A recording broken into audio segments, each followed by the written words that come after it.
ఇవాళ జూబ్లీహిల్స్ కాంగ్రెస్ అభ్యర్థి Naveen Yadav nomination వేయనున్నారు. Shaikpet returning అధికారి కార్యాలయంలో నామినేషన్ వేయనున్నారు. ఈ కార్యక్రమంలో పలువురు మంత్రులు పాల్గొననున్నారు. ఇప్పటికే ప్రచారాన్ని ముమ్మరం చేసిన నవీన్ యాదవ్ జూబ్లీహిల్స్ లో గెలుస్తానని ఆశాభావం వ్యక్తం చేస్తున్నారు.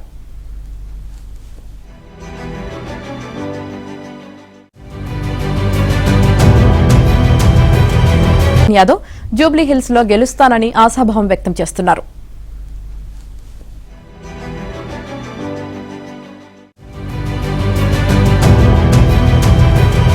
ముమ్మరం చేసిన నవీన్ యాదవ్ జూబ్లీహిల్స్ లో గెలుస్తానని ఆశాభావం వ్యక్తం చేస్తున్నారు.